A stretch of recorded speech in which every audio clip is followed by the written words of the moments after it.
ثانية واحدة بس اقول لك معلومة مهمة جدا.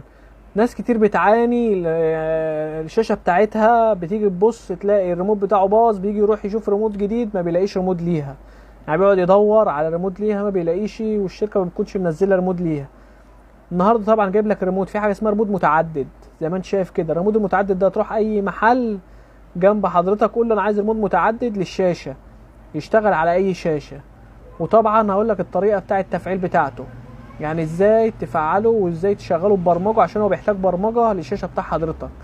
اول حاجه بتدوس على شايف الزرار الاحمر ده والاسمر، بتدوس عليهم الاثنين كده، شايف بايد احمر زي ما انت شايف كده، شايف النور الاحمر ده بايد احمر.